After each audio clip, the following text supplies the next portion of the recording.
Maligayang pagbabalik sa gabay at kapalaran horoscope para sa iyong pang-araw-araw na horoscope ngayong ika-28 ng Hunyo, 2024.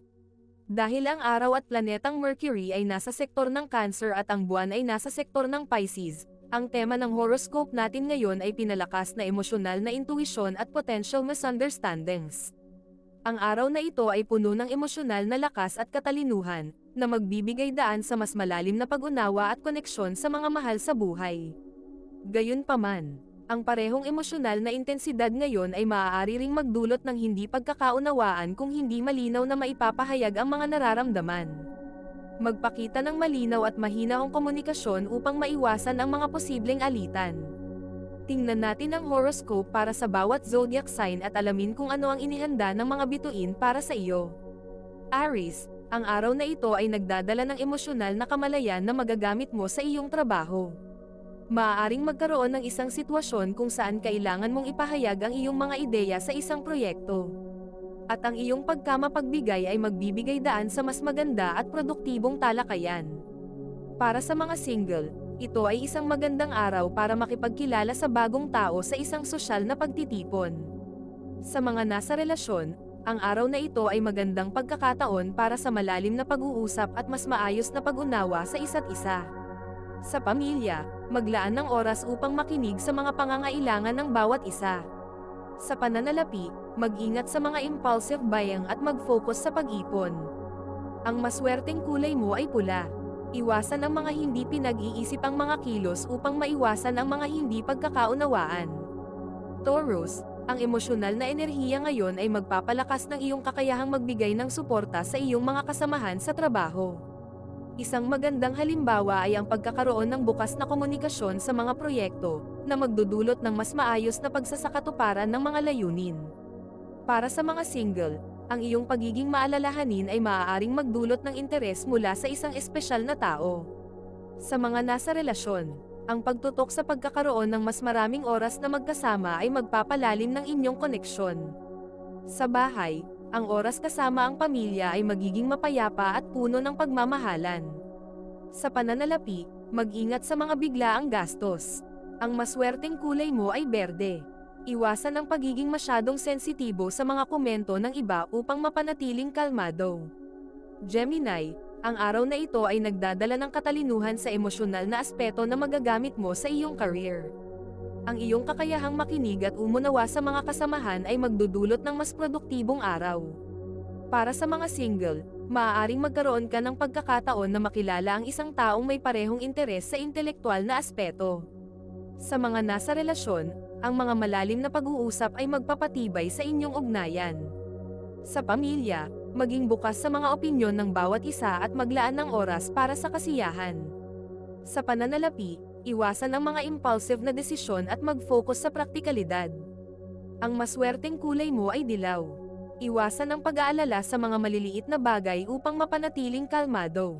Cancer, ang araw na ito ay magpapalakas ng iyong emosyonal na kakayahan at magdudulot ng malalim na koneksyon sa iyong mga mahal sa buhay. Sa trabaho, gamitin ang iyong emosyonal na katalinuhan upang magtagumpay sa mga proyekto ng grupo. Para sa mga single, ito ay isang magandang araw para sa pakikisalamuha at maaaring makilala mo ang isang espesyal sa isang social event.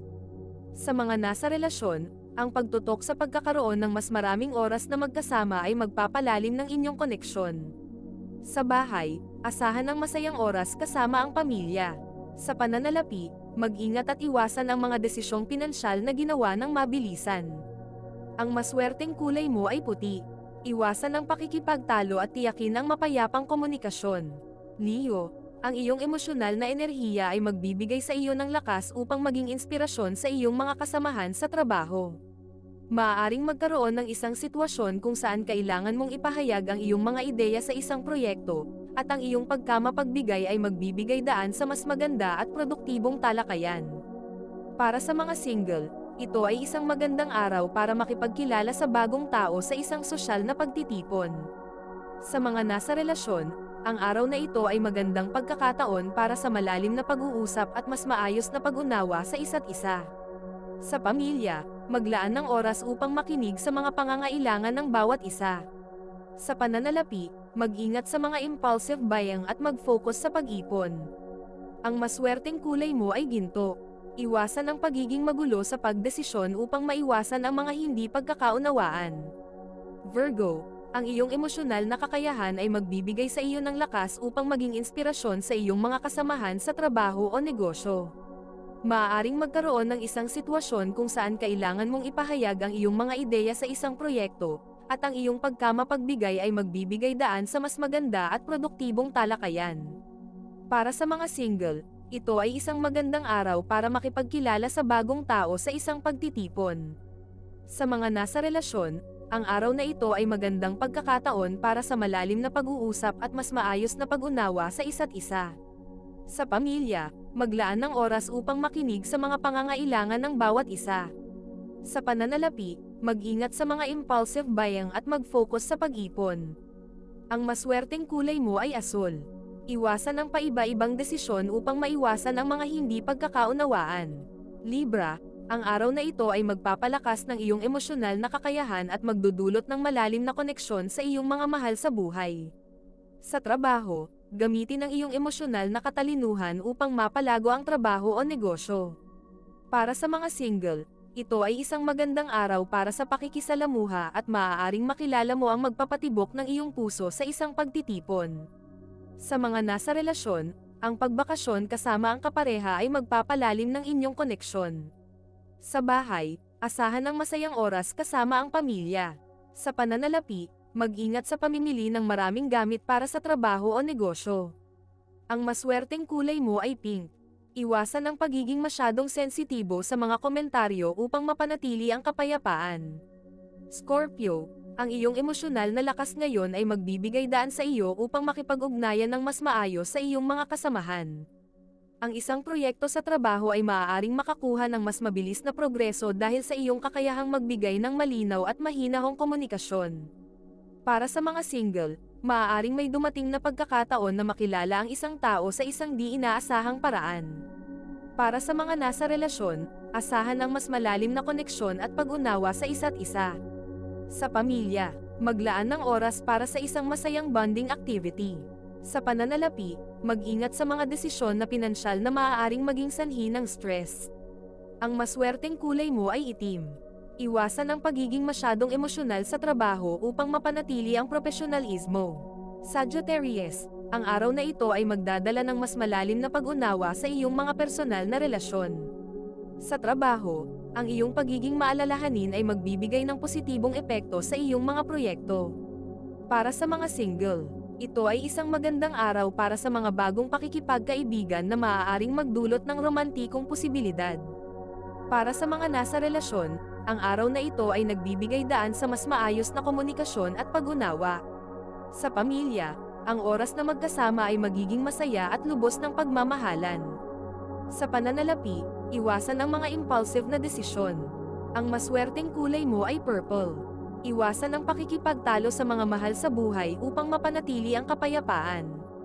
Capricorn, ang emosyonal na enerhiya ngayon ay magdudulot ng mas malalim na koneksyon sa iyong mga kasamahan sa trabaho. Maaaring magkaroon ng isang sitwasyon kung saan ang iyong kakayahang makinig at umunawa ay magbibigay daan sa mas maayos na solusyon sa isang problema. Para sa mga single, ang iyong pagiging bukas sa mga bagong karanasan ay maaaring magdala ng bagong pag-ibig. Para sa mga nasa relasyon, ang malalim na pag-uusap ay magpapatibay ng inyong ugnayan.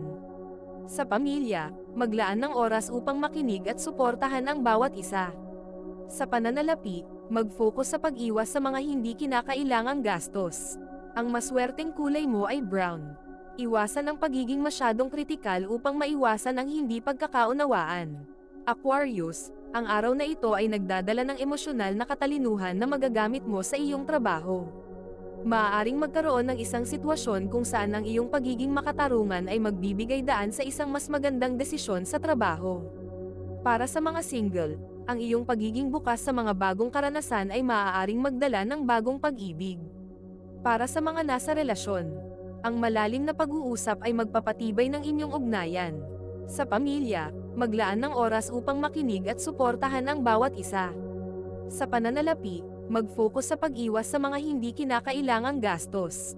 Ang maswerteng kulay mo ay silver. Iwasan ang pagiging masyadong kritikal upang maiwasan ang hindi pagkakaunawaan. Pisces, ang emosyonal na enerhiya ngayon ay magdudulot ng mas malalim na koneksyon sa iyong mga mahal sa buhay.